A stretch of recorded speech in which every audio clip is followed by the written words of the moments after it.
There is a sacredness in tears, writes the American author Washington Irving. They are not the mark of weakness. They are the mark of power. They speak more eloquently than 10,000 tongues. But how so? I want to approach this question from 3 different angles this morning, and the angles will converge, and they're going to take us to where we need to go. Start with the scientific angle. Michael Trimble, a behavioral neurologist with the unusual distinction of being one of the world's leading experts on crying, begins his book, Why Humans Like to Cry, with a story from 2009 about an 11-year-old gorilla named Ghana who gave birth to a baby boy. One day, her sweet baby died. Ghana was seen to hold the limp body up in front of her, staring at him, then taking him into her embrace, hugging him close, stroking him as a way of trying to reawaken him. But he did not reawaken. And as the hours passed, onlookers could tell that she was mourning. Now, those human onlookers, they wept tears of grief, but Ghana did not cry any tears, because the only creatures who cry for emotional reasons, as far as science knows, are humans. And this is not, I hasten to add, to say that only humans are intelligent. Far from that. We see evidence contrary to that every day in the news. There's a little delay there, but in the past, people have cited all sorts of things to separate humans from the animals, like sophisticated communication, or tool use, or playfulness. These things, capacities only humans have, thus elevating humanity above all the animals. But science has shown people to be wrong in this. Our closest living relatives, the chimpanzees, the bonobos, they evince all of these abilities. They are smart. They are creative. Such capacities aren't, in fact, the rare preserve of humanity as was once thought. But emotional crying somehow is. This is different now from the lacrimal glands nestled in the corners of our eyes, with the way they open their floodgates and rain tears down. And they do this in order to keep the eyeball moist, or to maintain eye health, or to respond to physical irritants in the eye, or to combat infection. All of these are biological functions, and of course we see this in non-human animals. But crying as a way to express sorrow, or joy, or outrage. Tears like we might have been crying a moment ago, or whenever we think about Dr. King, we think about his preaching, we think about his message, we think about how he was not afraid of any man. That is one of the things he said as the last part of his last sermon he ever preached. I'm not afraid of any man, he said. I have been to the mountaintop. Remember those words? Hear those words, and for me, just the tears start to flow, knowing what happened the very next day. Tears also of joy, knowing the greatness that that man achieved in his life. Tears and tears and tears. Only humans are capable of this. Only humans cry emotionally. Somehow, there was a turn in human evolution when tears took on functions that far exceeded merely biological ones. That turn in evolution amped up what it meant to be distinctively human. Now, why the turn happened has been hotly disputed ever since Charles Darwin in 1872 declared emotional tears purposeless. Seriously, he really said that. Over the years, so many scientific theories have been propounded. But one thing is for sure, if we are spiritual beings having a human experience, then tears, being quintessentially human, are indeed sacred. Now, science gives us our first angle on the topic of tears. And now here is the second, my own story, my own life. Almost 10 years ago, I started a course of weekly personal therapy. It actually took quite a bit of time to find a therapist who'd be willing to see me. I remember taking a trial run with one therapist, and at the end of the session, during which I had quoted Jung, Heidegger, Sartre, Mary Oliver, Dr. King, Emerson, and she'd been doing a whole lot of encouraging head nodding and you know. But after all this, she concluded the session by saying that I'd probably do better with somebody with a PhD and who knew a lot more about philosophy and religion. And that person was to be my present therapist, Shirley. And in my first session with her, I started by saying that things in my life were actually going pretty okay, but I just didn't know what I really wanted in my life. Things felt flat. I felt like I was skimming the surface of my world. Life was generally okay, but there was this restlessness. There was this feeling that there could be so much more. I probably quoted Jung and Heidegger and Sartre and Mary Oliver and Dr. King and Emerson on the way to getting to this point. But you know what? It didn't faze Shirley at all. She just looked at me and she said, "Anthony, what is really going to show you the way to a deeper life is your tears. Your tears will show you the way." And I just looked at her and I thought she was crazy. I'm like, what did tears have on all these beautiful, famous words I had just quoted to her, which felt so inspiring to me and which had been goading me into a deeper, richer life? You know, during those early weeks and months working with Shirley, that time before tears started flowing, the time before, a curious thing would happen when we would be plumbing the depths of my psyche. My eyelids would start getting really heavy. I'd have the hardest time keeping my eyes open. It was so frustrating. I mean, I'd start falling asleep mid-sentence. It was against my will. Something in me was holding back. I'm afraid to ask how many of you have ever had that experience. Something was resisting, was holding on to dear life. And then the breakthrough came. I will never forget the depths of inner seas that I had never known burst forth in the form of crying jags that would last all night long. And it would take all that I'd have to get up out of the bed and get ready, go to work, appear like I was competent, functional. But you know, far from making me afraid, I felt like I was coming into a true, authentic part of me. Hitherto invisible depths were literally making themselves known by bleeding through my tear ducts and falling down my face. I remember writing a poem about this time.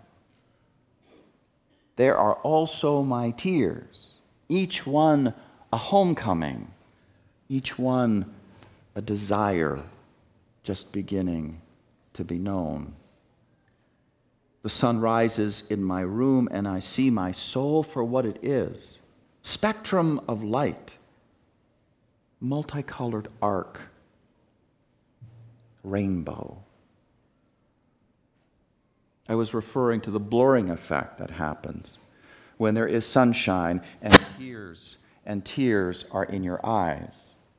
The world no longer appears in sharpness. Borders and boundaries blur, which is exactly what was happening to my sense of self, which needed it, because the old borders and the old boundaries were not serving me well. And I needed all that old stuff blurred so I could come into a better knowledge of who I really was and what I really wanted, which was something rainbow. But what authenticated that knowledge was the tears. And I think that's a part of what Shirley meant when she said what she said to me. I could quote Emerson all day long, and all those other poets, and all those other philosophers, but that didn't prove anything about where my heart truly was. It didn't prove that I was truly living from the inside out, as opposed to being all on the outside, all surface, all just words. The proof is in the tears. Tears tell the deep truth. Tears say to me, you have shown up. You are in the room. It is no wonder that religious traditions around the world tell us that tears are sacred validations of deep spiritual vulnerability. Tears are sacred signs of readiness for total openness, for listening to God. Tears are sacred validations, too, of ecstatic experience, affirmations that heaven in this time and this place has truly touched down upon the earth. Ever since my personal revelation of tears, I have pondered two different quotes that are precious to me, and one of them comes from the Unitarian and the writer Hans Christian Andersen in his very famous story, The Little Mermaid. You know that story, right? He writes, "But a mermaid has no tears, and therefore she suffers all the more." I had been the little mermaid in my life, but surely helped me to open up the door to something better. The second quote comes from the atheistic humanist writer Albert Camus. He writes, "People must live and create. Live to the point of tears. Live to the point of tears." That is where sacredness lies. And it also lies in the space between us. And this takes us to the third and last angle on the curious but beautiful topic of tears. Its sacred community dimension. And we witness this in so many ways. Take a rite of passage like a memorial service. Unitarian Universalists memorialize the dead in a unique way that emphasizes the sacredness of all life. And I want to say this as I think about, I'll never forget, the memorial service for my dad. Now, at that time when my dad died, I was in the middle of seminary. I was in the class where I was learning how to conduct rites of passage services, including memorial services, but it was still too early, and so there I am. I'm in the church that I grew up in, Church of Christ, and we are all broken. Dad's death was unexpected. He was just 60. And so it's an open casket, it's a funeral. So he's right there, and the preacher steps up, and I loved my preacher. He had that televangelist hair, and he would drive down the road and wave to everybody, and I just thought that was the coolest thing ever. I wanted to be him, not the hair part, but... And it'd been a while since I'd heard him preach. I mean, by that time, I'd become fully Unitarian Universalist. And this Church of Christ, y'all know Church of Christ? It's not Unitarian Universalist. So he gets up. And he spends all the time talking about Jesus. Not the way we talk about Jesus, a different way. About like going to hell and we got to get saved and all that stuff. And I'm like, where is my dad in all of this? Where is his sacred story? And I am still healing from that experience because it felt like a rupture was never closed. Every time I give a memorial service, there's a part of me that goes back to that time and gets a little more healed because I know what I am doing, what we are doing as a community is providing a sacred service and honoring the sacred life by telling the story, by celebrating the life, the inherent worth and dignity of the life of the person who has passed on. And it doesn't matter whatever meanness they had shown in their life, or ignorance, or greed, or any other kind of flaw they had shown. They have inherent worth and dignity. We're going to tell that story. We're going to celebrate that life. We focus on the life. We tell the stories. The tears flow of gratitude, of grief. And the stories aren't all sad. And so We laugh. Sometimes that laughter is so big and pure. During memorial services, I always like to say this. I like to say, just to be together, to look into each other's faces, it takes away some of the loneliness and draws our hearts together in the healing that we can offer one another. At such times, the various faiths that sustain us separately come together in a harmony that cuts across all creeds and assures us of the permanence of human goodness. This service is a communion of tears, a coming together, bonded by tears, which are healing and so good. But sometimes the religious ritual is not so much about an individual as it is about a people and a history of a people. And we see that in temples and synagogues the world over, here too at UUCA, in the context of the Passover Seder. The Passover Seder.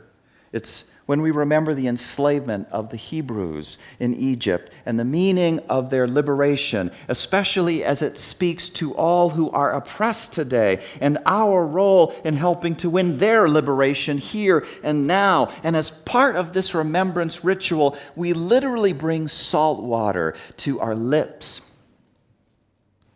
to symbolize the tears of bondage. We do this collectively. We do this together. The tears are literally in our midst. And they are definitely, literally in our midst in less organized ways. It doesn't have to be a rite of passage like a memorial service or a dedicated observance like Passover to cry in religious community.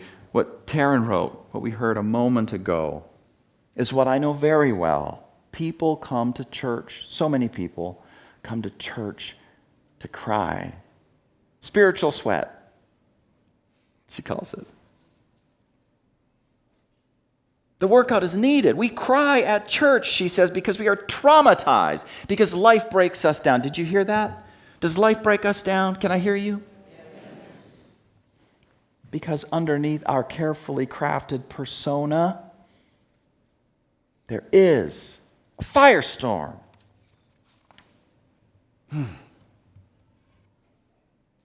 A whirling hurricane of anxiety. Do you hear that, church? In the middle of a move? Can we relate to that whirling anxiety?